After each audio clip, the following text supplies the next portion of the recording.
Jeremy Miner, founder of Seventh Level. In today's training, I'm going to show you how to prevent the spouse objection from happening in your prospect's mind. I'm going to show you several pre-framing techniques that you can use early in your conversations that actually cause the prospect not to even think about, I want to talk to my spouse by the end of that conversation. Come over to the vibe board. I'm going to show some great word tracks today. We are live here. So every Tuesday, we have a Facebook Live where we go live here on my desktop, and we also go live here on the IG phone. Sometimes I'll even go live on TikTok, not as much. So we're going live here in our Facebook group, Sales Revolution. 145,000 plus of you run around in that Facebook group, and we're also going live right now here on the IG phone. I call it the bat phone. There's 740 some thousand of you chasing me around here on the bat phone. And every week we go through a different subject. Okay, now this week we are going to cover the dreaded spouse objection. We're going to do it a little bit differently, okay, because I want to know by typing, have you type in me, okay, I want you to find out, I want you to tell me, type in me in the chat if you'd like to learn how to prevent that objection from even happening in the prospect's mind. So in the chats, if you're here on Zoom, here in the Facebook group, type in me. If you're in, okay, can you guys hear the sound? You guys should be able to hear me here. You guys should be able to hear me. Let me know if you can hear me. Type in yes if you can hear me. Type in yes if you can hear me, because there's a few of you that says there's no sound, okay? Okay, so you guys can hear me, right? Okay, so how many of you want to learn how to prevent that objection from happening? Because what I'm going to do is I'm going to show you some pre-framing techniques, okay, that can drastically reduce the prospects that actually give you this objection, okay? And I'm going to show you a generic version so you can plug in your industry, and then I picked about 5 or 6 different random industries, okay? And I'm going to show you industry-specific examples so you can see how that structure works and be able to tie that into your industry, okay? Now, it's a little bit different than, let's say, I need to talk to the board if you sell B2B, or I need to talk to my department head. There's a few angles. I will save that training for a different time. This is mainly the spouse objection. Now, if you're brand new to the Facebook group Sales Revolution, let's say you just joined that sucker or you just started following me on IG, I'm Jeremy Miner, I'm the founder of Seventh Level. Seventh Level, if you don't know by now, is a sales training organization that trains salespeople like you. So we train salespeople like you, we train service providers like you, even people like plumbers that need to get new clients. We train coaches like you, consultants like you, business owners like you, basically anybody that's trying to move more of their products, services, or get more clients, or trying to persuade and move and convince others. We are in every industry watching me here today. According to Forbes magazine, there's 163 different industries and subcategories of each one. We are in 161 of those. We're not in salt mining and I think underwater basket weaving. I love you guys. All right, now, if you're on the live right now, what I'm gonna have you do, down in the comments, I want you to post #live. Yes, we train tattoo artists. We train big tattoo artists, actually. You'd be surprised with the names I threw out, okay? So if you're on the live right now, post #live. Yes, we do business loans, yes. Do you do this, guys? Do you do this, Jeremy? Yes, when I say we train every industry, that would mean we would train every industry. I love you guys, all right? Love you guys. So if you're on the live right now, post #live, and if you're on the replay, I want you to post #replay. Now, I also want you to smash the heart button, and I want you to smash the like button, okay? So I want you to smash the heart button, smash the like button. I better see hundreds between this Facebook group here and RDIG. We've got several hundred of you on here between both of those platforms. So smash the heart button, smash the like button. Okay, yes, and we do train companies that sell water, believe it or not underwater basket weaving though, okay? Now, how do we train you guys, all right? So if you're a client, you already know this because you're already going through our virtual training programs, our group training calls as clients. If you're not a client, I'm just gonna show you sneak peeks here and there, okay? Probably wanna become a client if you wanna learn how to sell a lot more than you are now. So how do we do that? It's a technique called NEPQ. That stands for Neuro-Emotional Persuasion Questioning. That comes from my background in behavioral science and human psychology in university and after. Not only are we going to teach you the right questions to ask, but we're going to teach you, more importantly, how to ask them. Because it's not the questions. Well, that's part of it, but it's really how you ask them, because your tone is how the prospect interprets your intention behind everything you say and everything you ask. Your tonality matters, because a lot of you are using the same script your company provides. Why is a top salesperson out selling you 3 or 4 to 1 when you're saying the same things? Because they're how they're saying it. Okay? We're going to talk a little bit about that today. All right, now let's come over to the board, and I'm going to put you guys on IG.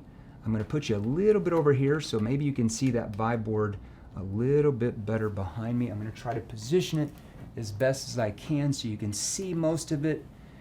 It's hard to do all this stuff with the lighting, but I will do my best. Even though the lighting's up on the ceilings now, I'll do my best so you can see everything. And I'll probably try to put this a little bit here for you guys. Okay, perfect. All right, now let's talk about this, because there are 2 ways to do this. Let me move this here. Yeah, better. Okay, so how do you prevent this from happening? Let's talk about this first. So there's 2 things. How can we pre-frame? So write this down. This is called NEPQ pre-framing. Okay, little to the left, Jackie says, little to the left. I'm going to try to get to the left here for you. I got to keep everybody on my desktop happy in the Facebook group, so I'll do my best. That light's just going to have to deal with it here with what we've got, these lighting on the ceiling, all right? So how can you pre-frame to prevent the objection from happening in their mind? Now I want to ask you, does the prospect wake up in the morning before you call them, before you meet them in person or virtually, before you knock on the door, depending on your industry, and do they plan out, you know what, I think at the end of the sales conversation, I think I'm going to tell that salesperson that I need to talk with my spouse, or I need to think it over, or I need to do more research. Do they plan out objections? No. Objections are triggered in your prospect's mind because of uncertainty. Now, who controls if the prospect has certainty about their problems and what you offer, or has uncertainty about their problems and how you can solve them? You control that, the salesperson. You can quite literally reframe the prospect's way of thinking. Once you learn how to do it and how to use the tone, they can quite literally take them from a prospect that hates your guts in 2 seconds to being your best friend 12 minutes later and wanting to buy everything you have. You just have to learn how to do it. It's a skill that you have to acquire. It's not something you're born with. Let me know if anybody, type in me if you were born out of your mother's womb with advanced questioning skills. Type in me if you were born out of your mother's womb with advanced questioning skills. Nobody, right? Type in me if you were born with advanced tonality skills. Nobody, right? Type in me if you were born with advanced objection handling and prevention skills. Nobody. Well, according to Duke says he was born with advanced questioning skills, advanced tonality skills, and advanced objection prevention skills. Duke, you were born with pre-framing skills? That is amazing. I love that. I love that, Duke. I'm just giving you a hard time there on IG. All right. Now, if we do get the objection, how do we help them overcome it themselves? What is more effective? You throwing out a rebuttal and proving that you're right and they're wrong, or helping the prospect overcome the concern themselves? I can tell you which one's going to make you 10 times the sales you're making now. Okay? All right. Now, let's keep going out. No bad words here, Jack. This is a good place. Don't use bad words here. All right. Now, let's give you a few examples. I'm going to show you some pre-framing examples first. Okay? Now, here's a generic example first. So write this down. This is generic. I'm going to give you the formula. Okay? So let's say I'm in my situation questions part of my conversation. We call those NEPQ situation questions. I'm helping the prospect understand what their real situation is. And not only that, I'm helping myself understand what their real situation is, because most prospects don't really know. Hey, Jeremy, miss working with you. Daniel Filler. Daniel, get into the training courses. Got options for you now for renewals that are like 75% less. Get in there in the different training programs. Okay. So I might lean and say, oh, how does your spouse feel about? How does your spouse feel about? And I could repeat back maybe a problem.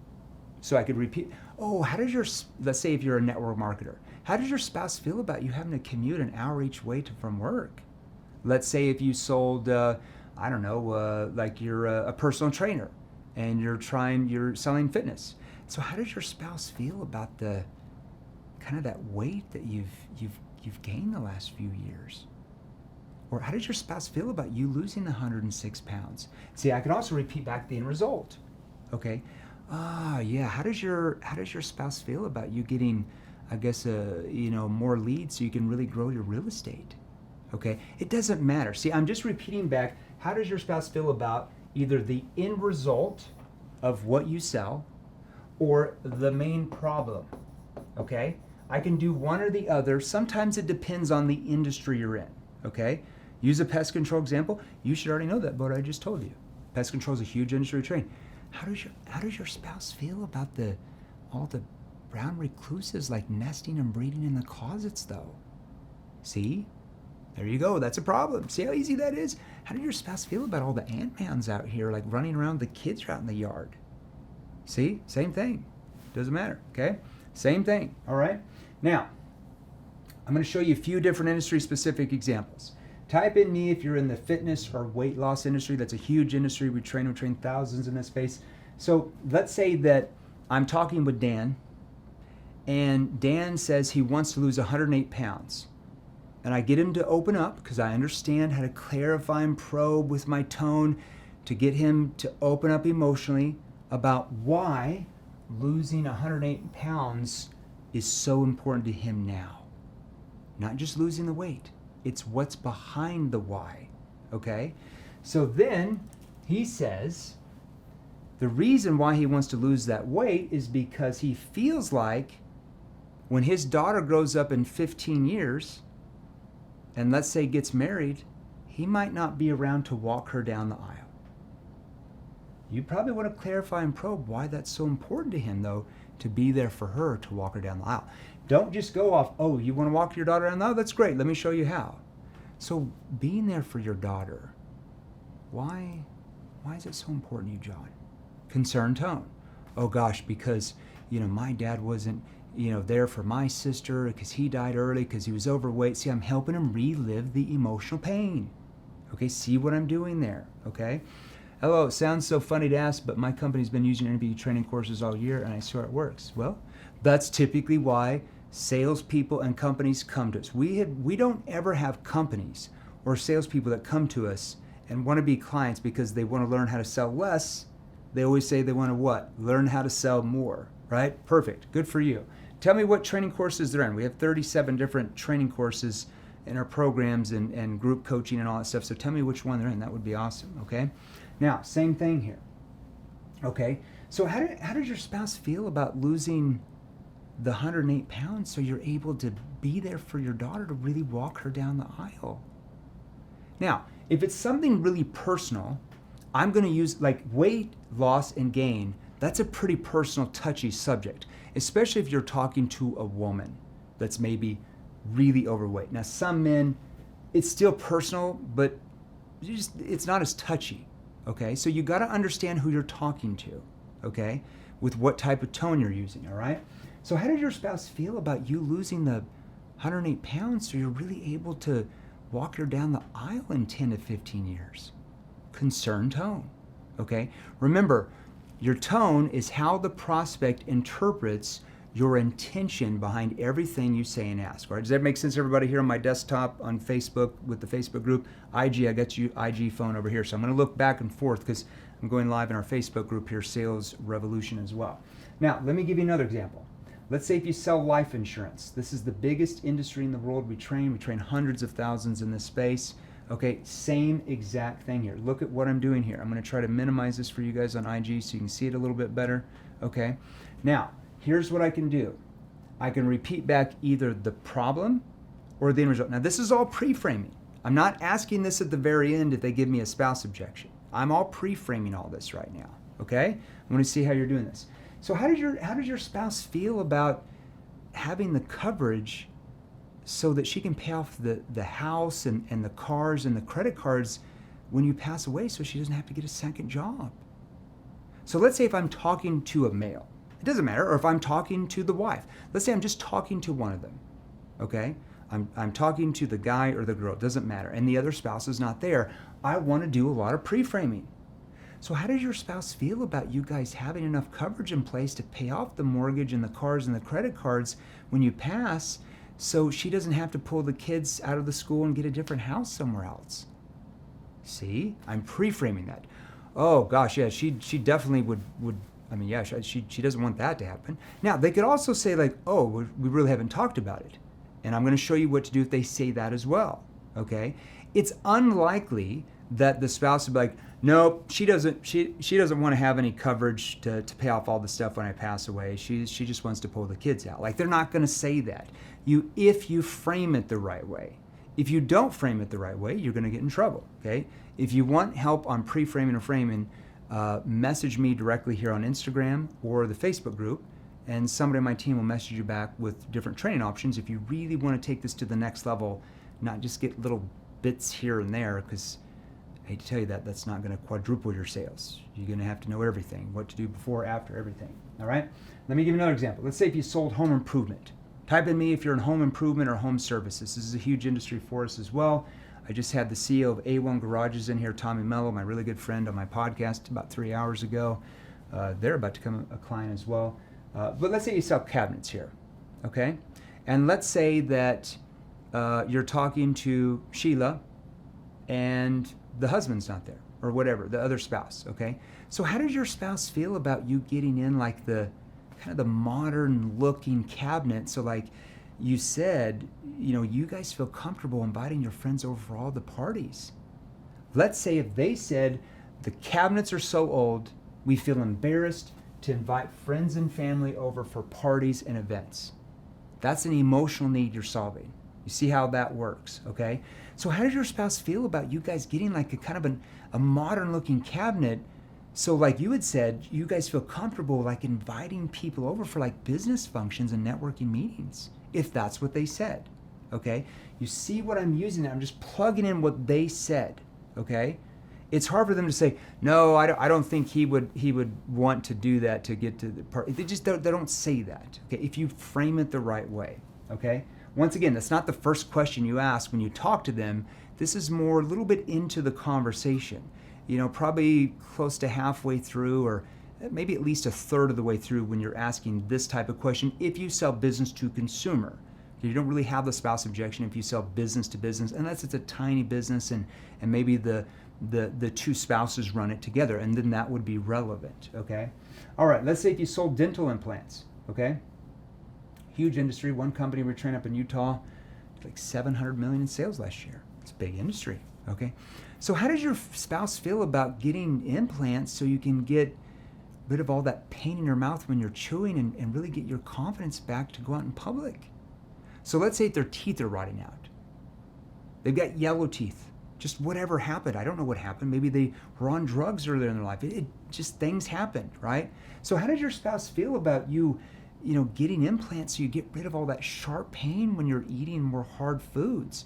Now, if that was their thing, I would put that in there. If that's not the thing, let's say that they wanted implants because they wanted to get confidence back to go out in public. And their rotting yellow teeth, they don't feel confident when they're out in public, okay? I'm just plugging that in. Do you see what I'm doing there? If they're like, oh no, they definitely would want me to do that, for sure. It's these little pre-frames. Now, there's a lot more pre-frames than this. I'm just showing you one. Typically, if you're selling business to consumer, there's about 5, 6 different 7 pre-frames you're gonna do with the spouse throughout that conversation to really, like, I'm not kidding you, prevent that objection by 70, 80%. See, a lot of you are so focused on overcoming objections. I'm focused on preventing them from happening in their mind. Because the more objections you get, is that a good thing or a bad thing? That's a bad thing. That's a myth. If you've ever heard a sales trainer says, the more objections you get, the more likely they're interested. How does that make any logical sense? What about all the laydowns that didn't have any objections? Those seem pretty easy. They seem pretty interested, and they were laydown. That makes no sense. The more objections you get, the less likely they are to buy.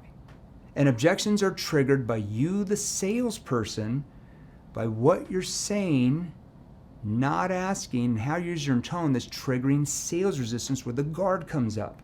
That triggers uncertainty in the brain, which leads to objections. At the core root of human beings, okay, this is what I went to school for. I'm a behavioral scientist. The core root of human beings, we all have, to some degree, a fear of change. Even though we say we like to change, as a human being, we are far more comfortable with something that we might not like it that much, but we know it better. We're more comfortable with staying with what we have, even though we don't like it that much, over something that is new, something that is foreign, something that is unknown to us. Okay, let me give you an example of this that's really basic. Type in me if you know somebody, a family, friend, relative, business associate you work with, and when you talk with them, all they do is complain about the relationship they're in.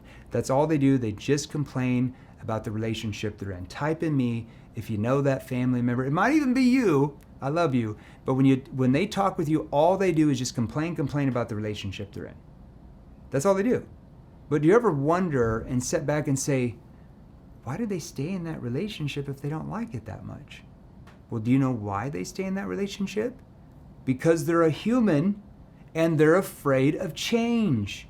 So that's what you're going up against with pretty much every prospect you talk to, and you have to learn techniques that work with human behavior that get them to overcome the fear of change. Every objection you get, every stall and procrastinated prospect that doesn't buy, every prospect that does not buy, comes down to a deep-seated fear of change. Okay, Tony, I love you. Yes. Okay, you know me. All right. Now, if you want to learn other pre-framing and framing techniques and other objection prevention techniques, go ahead and hit the subscribe button to this channel. My only warning is don't share it with your competitors. I can assure you, you don't want them learning what I'm going to show you in these weekly training videos. Click the subscribe button. Does that make sense to everybody?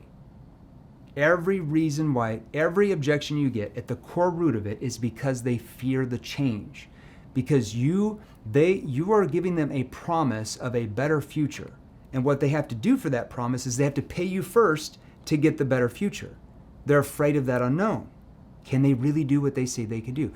We have to overcome the fear of change. Okay? All right, now let's keep going here. Let's see, let's just give you a couple more examples here. Okay, now, let's say you ask that question.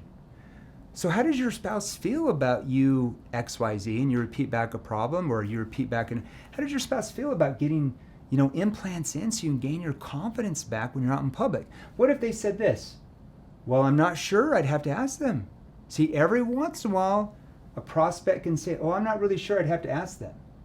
Now, this is an easy reframe, okay? Because it doesn't matter if they have to ask them. I mean, you know the answer. I mean, does she want you to keep having that pain when you're eating? I mean, does she want to be in that situation when you pass and have to sell the house and pull the kids out of the school district if you sold life insurance? I mean, does she want you to keep getting these lower quality leads and like less listings to grow your real estate business? No, she wouldn't want that. No, he wouldn't want that. See, I'm framing the question where it's hard for them to say, yes, they would. You see what I'm doing there? So if they ever come back and say, well, I'm not sure, I haven't talked to them about it. Because they could say that from that question before, that pre-frame question, here and there, not much. If you frame it that right, not much, okay?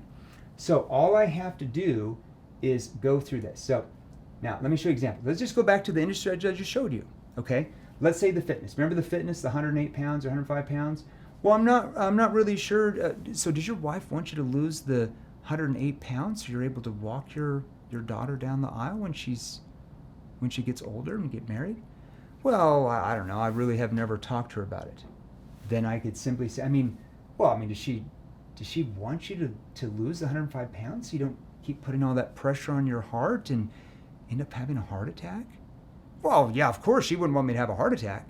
See, even if they say, I'm not sure, I'd have to ask them, the way you frame it would cause them to be like, oh, well, yeah, for sure, she would never want that. Oh, for sure, he would never want me to have a heart attack. See how I'm doing that, okay? I mean, does he want you to lose the 105 pounds so you don't keep putting all that pressure on your heart and end up having a heart attack? Oh, no, well, he wouldn't want me to do that. See how I'm pre-framing there? See what I'm doing there, okay? Hey, Jeremy, do you do these lives regularly? Every Tuesday, 6:15 p.m. Eastern. And every Thursday morning at 11 a.m. Eastern, we do a Q&A. So you got to set your settings so that when I go live on Instagram, you get notified. Same thing with everybody here in the Facebook group. There's several of you on here. I think we sent out a Zoom link to your email. Every Tuesday, 6:15 p.m. Eastern. Okay, you'll get an email if you're in that Facebook group, or if you're already one of our clients, you'd be on the email list. If you didn't, well, I guess you would have got the email. Always check your spam. So if you're on IG and you're already a client, or you're even in our Facebook group, Sales Revolution, you're on our email list, look in your email, because that will get sent out those days as well. If you want to go live, because we go live on like Zoom webinar here on my desktop for people in our Facebook group, okay? On IG, you're on the phone, so you can't see as well over here, okay? Say hi to Andreas for me. Have a nice day. Andreas is about 3 offices down. I will tell him that. Okay, now let's go to another industry, okay? Now, this is an example of what I call an identity frame. This is called an NEPQ identity frame. So you want your prospects to identify with, like, away from the negative and into what they want. It's called, write this down, NEPQ identity frame, okay? You're the man, JLM. Thank you very much. Did somebody pay you to say that, Evan? It had to have been somebody to pay you that. Since joining your program. All right, good. Which training program are you in, Evan? So we have like 37 different versions. Are you in like the NEPQ fundamentals version or beginning level stuff? Are you in more like NEPQ pro versions or sub version? That's the mid-level stuff. And then advanced inner circle versions, that's more the high level stuff that's very, very advanced. And that's just for individual, clients. Maybe we train your company and you're just in all of our stuff if we're already training your entire company. Okay. All right, there you go. Oh, you're in advanced inner circle. Oh, good. So you're learning a lot. What are you learning in there? How long have you been in there? Because that's me training you guys. We only let 60 people a month into that program, and that's me training it, 3 or 4 times a week in those smaller Zoom sessions, plus the 51-hour portal that you have access to. Good for you. Okay, now, identity frame. Now, let's say if I'm still in that weight loss or fitness industry, I want to show you identity frames how to do this thing, okay? Well, I mean, good for you. Well, no, for sure. She wouldn't want me to have a heart attack. Well, good for you, because you'd be surprised. I mean, I talk to a lot of people, and some of them, they just keep pushing it down the road, and they never do anything about losing the weight. And then, what ends up happening? Yeah, the prospect. Yeah, they die of a heart attack. Yeah, I mean, if that happened to you, like, what would be going on in your wife's mind knowing that it could have all been prevented simply by going through training, like our training program, where you actually lost 105 pounds and it never came back? I mean, what would be going on in her mind if she knew it would be prevented all by you just changing? See how I'm pre-framing again? This is so easy once you learn the skills. If you don't learn the skills, this is why you lose a lot of deals that our clients who are in your industry, they are making all these sales, okay? All right, now take a look at this again, what I'm gonna show you. Some of you didn't pick this up. You really gotta pay attention to my facial expressions. Your facial expressions are the remote control to your tone. Try having a confused tone with a straight face. You can't really do that, right? Okay, pay attention to how I move my hands here. You can see me here from my navel up. This is called the trust zone. My good friend Mark Bowden, who is a behavioral scientist as well, he's a body language expert. Look up Mark Bowden. He's great. He calls it the truth plane. I call it the trust plane. Hands up here above the navel. This is the trust level. He calls it the truth plane. Same thing. Look up Mark Bowden. He's a great body language expert. Okay? Now look at this. Had him on the podcast here, I don't know, probably about 4 months ago. You can go to YouTube for the podcast or Apple iTunes. We're on all the places. We're getting 117,000 downloads a day on the podcast now. That is crazy. That's almost 4 million downloads a month, 48 million downloads a year. That's insane. I just started that like 3 years ago. I thought we were getting like 100,000 downloads a year. That's probably what I got the first year. Crazy. All right, now, look at this. I mean, does she want you to lose 105 pounds so you don't keep putting all that pressure on your heart and end up having a heart attack? Oh, well, no, for sure. She wouldn't want that. Well, good for you, because you'd be surprised. I mean, I talk to a lot of people, and some of them, they just, they just keep pushing it down the road and they never lose the weight. And then what ends up happening to them? Prospect's going to answer that. See, I'm leading them to the answer. Oh yeah, they die of a heart attack. Well, yeah, I mean, because if that happened to you, what would be going on in your wife's mind, knowing that it could have all been prevented by simply going through, training programs that actually taught you how to lose the weight where you never gained it back? Like, what would happen? What would be going on in your wife's mind if she knew it could have prevented if you had actually done something about it? See what I did there? Now, if I'm talking to a guy, see how I planted this? See how I did this? Well, good for you. Now, did you see my tone? This is really important what I'm showing you on here. What's the podcast called? Closers or Losers. It's like literally like, I think the first or second biggest sales podcast in the world now. I think it's like 65th biggest podcast on business too. But we mainly talk about sales, persuasion, and influence. Sometimes I'll interview CEOs of large companies or like huge business owners, and we'll talk about business. Most of the time it's sales, persuasion, influence, 9 out of 10 times. Closers are losers, okay? Because they think, it's a tagline, it's more for marketing, but yeah, it's fun. You go to Closers or Losers if you want to listen to the podcast. We do 2 episodes a week, been doing it for 4 years, okay? Now, look at that inner frame, because you'd be surprised. I mean, I talk to a lot of people. Now, notice even the sigh here. What if I said it like this, okay? I am slimming. I'm getting into shape. I hired a personal trainer. It's only been about 3 weeks. I'm getting in better shape. I've lost about 6 pounds, and I'm getting my abs back and my muscles back. I went through 3 freaking leg surgeries in 3 months and just couldn't go to the gym. So I'm like, got to take better care of myself. I'm in my 40s now, so I'm getting my abs back, all that kind of stuff. Got to look good, you know what I mean? Thank you very much, Michael. I'm getting slim, a little bit slim. Give me about another 2 months. I'm going to get a lot slimmer, a little bit bigger, that kind of stuff. All right. So the size really important here, because what if I said it too fast? Yeah, good for you, because you'd be surprised. I talk to a lot of people, and some of them just keep pushing it down the road, and they never lose the weight. And then what ends up happening to them? Oh, I don't know. Yeah, well, they die of a heart attack. I mean, if that happened to you, see, if you say it too fast, if you ask questions too fast, you give your prospect no time to internalize what you're asking. And that's gives you knee-jerk reactions from your prospect. If you say it too fast, the biggest reason your prospects give you vague, generalized, surface-level answers is because you say things and ask questions so fast that you give them no time to internalize what you just said or asked. It just goes in one ear, out the other, okay? Does that make sense? Are you going to do a dedicated session on cold calling at any point? We do all that in our training programs for clients, Emilio. This is just like a free live. Maybe I'll do one in a year, I don't know. But we even have a training course that's only cold calling prospect. If you're in our virtual training course, that's the 51-hour course. About 5 or 6 hours of it is dedicated to strictly cold calling and problem statements for all different industries. And we go through that in our Advanced Inner Circle program. You need to be a client to get all that stuff, okay? That's why it's hard to master sales by showing up to some lives here and there. Or even if you showed up to one live a month, you're just never going to master it like our clients are. They master it in months, not decades. Speed to lead, right? What do I always say? The most successful salespeople do not learn from their mistakes. They learn from other people's mistakes so they don't make the same mistakes themselves. You don't want to keep failing over and over, try to figure it out on your own. I guess you can. I'd rather just know how to do it right now so I succeed right now. So much of our culture is all about fail. You got to fail before you see, you got to fail. Succeed. Well, the more skills I have, the less likely I fail. Because what causes you to fail at sales?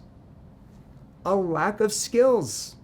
Because you're trying to all figure it all out from free YouTube videos or 60-second reels. How's that working out for you? Even if you're doing good. Well, what gets you to the next level and the next level? There's levels to this ball game we call sales. You simply decide which level you want to play the ball game at. I always wanted to play at the top level. I don't want to wait and keep losing sales that I could be making if I just acquired the right skills. You know what I mean? All right, love that. Emilio, just message me directly on IG, and either myself or someone on the team will message you back. Because we have like 37 different training programs, but it's kind of like we need to know what's going on. It'd be like if you just go to a website and there's just Like, what do you sell, Emilio? Do your prospects just go to a website and there's everything there with the prices and they just choose? But what if they choose the wrong thing? That doesn't really solve their problem. It's almost like driving in your car to a mechanic and saying, hey, just fix the car. How much is it going to cost me? Hey, can you fix the car? How much is it going to cost me? What would the mechanic say? Well, I don't know because I don't know what the problem is. I have to diagnose the car. I don't know what to tell you because I don't know what the problem is. It's the same thing. So with any company, that's how you should view sales. Holy shit, I'm so far behind. Well, stop being so far behind. Oh, cloud software. Yeah, that's a big... Well, you ever heard of a search engine that rhymes with Fugle? Starts with the G, Google. Yeah, we train one of those divisions. Cloud software. There you go. Were you on the Brad Lee podcast? Yes, like 3 years ago. I love Brad. One of our virtual training programs, our 51-hour version, is on Lightspeed's platform. Brad's a good friend of mine. Good guy. I probably should be on his podcast again. He hasn't invited me for 3 years. What the hell's going on? Okay, I know. I got 10 more minutes. Okay, now look at this. So then I even side there. I mean, I talk to a lot of people and, some of them, they just keep pushing down the road. They never lose the weight. Then what ends up happening to them?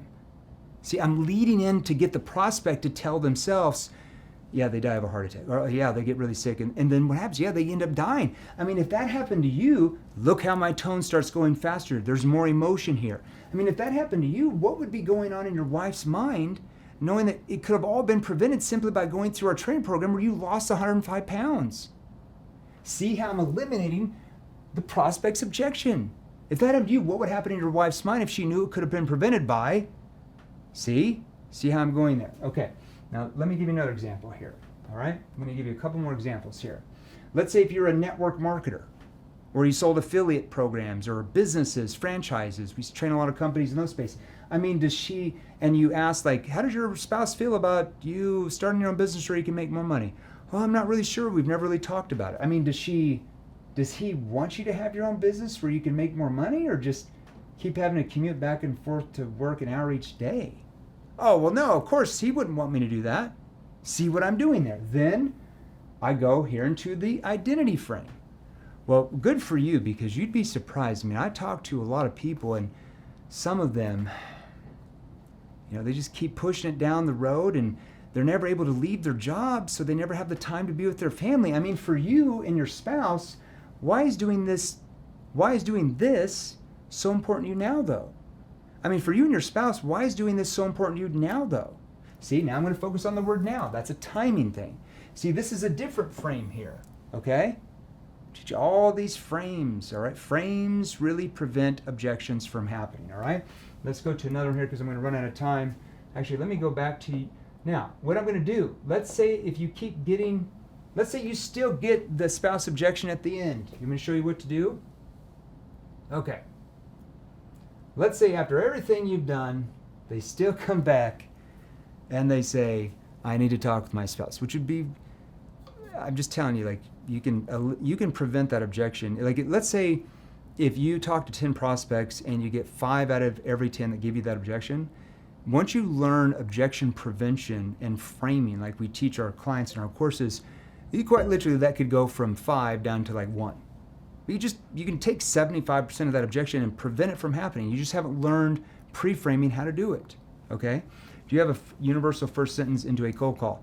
There is no universal sentence because every industry is different. Now, we have universal formats that you follow for every industry. Those in our virtual training platforms, depends on your industry, but our clients have all that. So if you want to learn that, just message me directly and you can message them back, okay? Now, let's say they still give you the spouse objection. Yeah, that's not a problem. I mean, how does your spouse feel about, and you repeat back the end result. Yeah, that's not a problem. How does your spouse feel about you like locking in your rate and lowering your bill? Let's say if I sold solar, okay? It's the same thing. Yeah, that's not a problem. I mean, how does he feel about like, locking in your rate, and, protecting yourself from the rate hikes and then lowering the bill? It would be hard for her to be like, oh, I don't think he'd want the rate locked in. I don't think he'd want a lower bill. See, that's hard to do. See how I'm framing it there that way. I don't want to say, how does your spouse feel about going solar? That's nothing. That's not the result of what solar does. How does your spouse feel about you getting more coverage? How does your spouse feel about you losing some pounds? Like that, none of that is emotional. okay? None of that does anything for the prospect's brain, okay? How does your spouse feel about like locking in your rate and lowering your bill, okay? Now, let's say they come back like, oh, I'm not really sure, blah, blah, blah. Now, let's say in this example, you work for a marketing agency and you're talking to a real estate agent about getting better leads so they can get more listings, which makes them more sales commissions, which makes them more money. I'm just giving you an example here. I mean, well, oh no, I mean, she would want me to get more listings. Well, I'm concerned because what happens if you go to her and she doesn't want you to get the funding to get higher quality leads? How are you ever going to get to 6 listings a month without getting a better lead? See, that's an example of what's called an NEPQ consequence question. That's an NEPQ consequence question. See what I'm doing there, okay? All right, then right here, same thing. Let's say if you sold solar. I could do this for every industry. This is all in our, this times 10 billion other things that you're going to need if you want to learn how to sell. I mean, what happens if you go to her and she doesn't want you to get the funding, like to get the higher leads? Like, how could you ever get to 6 or 7 listings a month without getting a higher quality lead? Let's say if there are 2 listings a month, but they really wanted to be at 6, which would triple their commissions. See what I'm doing there, okay? All right, now, this is an example of looping, okay? Let's say that you still cannot get them to overcome that, okay? This is another frame that you can use, okay? This is the heavy is the head that wears the crown thing. We've been teaching this for 5 years. I've noticed that there's other people teaching this now. I'm like, oh, you guys stole that from our training program. That's okay. So then, have you ever heard of heavy is the head that wears the crown? Especially if you're talking to like the main provider. Let's say that Sheila's the main provider. She's a CFO of a company. Her husband's a teacher because he wants to stay at home in the summer to raise the kids. I'm just making something up. No, I haven't. Well, heavy as the head is crown is the one who's responsible for the family. Like in your mind, let's say you're still in real estate, as a real estate agent, whose responsibility is it in your family to generate enough listings to provide them the lifestyle they want? Well, that's mine. Well, can I ask why you're putting that responsibility on your spouse's shoulders when that's your responsibility as the agent? Now, why did I really lower my tone, soften it, and use a concerned tone there? Why would I ever do that? Because that's a really sensitive, in-your-face question. Because what if I'm like, well, then why are you putting that responsibility on his shoulders when it's your responsibility as the agent? Now they're going to get defensive, and now I lost the deal. So can I ask why you're, as the agent, you're putting that responsibility on his shoulders when he's a teacher, when it's your responsibility as the agent to get those listings? See how I'm reframing their way of thinking, okay? Then I can then circle back. This is looping. I'm going to loop back again and ask the same question.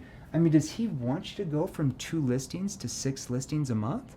Hard for her to say, no, he doesn't. Then, well, for sure, he wants us to get more listings. So what do you feel is going to put you in the best position to get the 6 listings? The leads you're getting now or a much higher quality lead? Like, what's going to give you the best opportunity to get there? Okay? See how I'm reframing that as well, okay? Now, I can also come back, well, it would, yeah, because, I mean, you don't have to get to 6 or 7. You could stay at 2. I mean, it has no impact on me if you only stay at 2 listings a month. I mean, who does it impact if you just stay at 2 listings a month? See how I'm detaching myself. I'm basically pushing them away to get them to pull me back in. See what I'm doing there? Yeah, because it has no impact on me if you stay at 2 listings a month. I mean, who does that impact? The process says it impacts me. So what's going to put you in the best position to get you that 6 listings a month in? The higher quality leads like our clients are, who are agents in your city, or staying with the vendor that you have. And I mean, reality, which puts you and gets you in the best position to get 6 leads a month? That's a comparative frame that I just did, okay? Anyways, hope that helped. Now, type in me if you want to learn pre-framing and framing techniques to prevent most of the objections that you lose sales from right now. Type in me if that's you, and you really want to take your sales ability to 2, 3, 4 times the level you are now. So type in me if you want to learn pre-framing, if you want to learn framing for your industry. I've only got about 2 minutes, guys. Nick came here. We got to go, clock. So type in me if you want to acquire the skills for your industry to put you into the top 5% of your industry. Type in me. Type in me if you want to learn and acquire the skills it takes to get into the top 1% in your industry. Because when you get into the top 5% of your industry as a salesperson, when you get into the top 1% of your industry and you have those skills, what does it force your company to have to do when you're selling 2 or 3 or 4 times what you are now? What does it force your company to have to do? It forces them to what? To have to pay you more, right? So when you learn skills that are more advanced than you have now, when you learn better questions to ask than you do now, when you learn how to use your tone, your tonality to get your prospects to let their guard down, when you learn how to use pre-framing techniques and framing techniques to prevent objections from happening in their mind, by default, you do what? You make more sales than you are now. If you want to get to that level and never look back, message me directly right now. So if you're in the Facebook group, if you're here on the Zoom, if you're in the Facebook group, message me directly right now here in the chats. Type in NEPQ if that's you. If you're in IG here on the phone, there's still over 100 of you on here. Type in, just message me directly in the messages. Send me a DM. Just message me directly. If you can't figure out how to message me directly, post hashtag NEPQ, or post hashtag me, and somebody on my team will message you back. Different training options. You're even allowed to book in with one of our account managers that can diagnose what's going on and point you in the right direction of which of our training programs is going to get you the best result the quickest. Okay?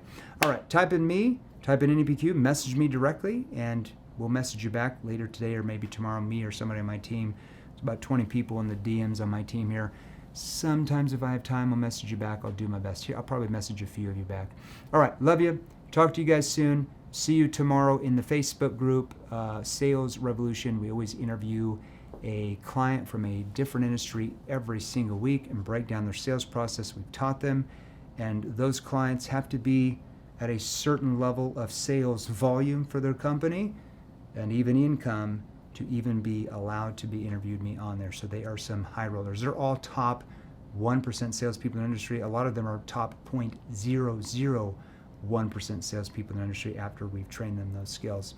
So tune in to salesrevolution.group if you want to be on that live tomorrow. All right, we love you guys. Hope you enjoyed that today on learning how to pre-frame to prevent that objection from happening. And if you still do get it here and there, because you'll still get it some, knowing how to help them overcome it. Now, if you want to learn a lot more, that's going to help you some more. Your next step, go ahead and hit the subscribe button to this channel. Like I said earlier, my only warning is, if you subscribe, don't share this channel with your competitors. I can assure you, you don't want them learning what I'm going to show you. Only share it with people you know who you don't compete with. Hope that helped you today. See you in the next training.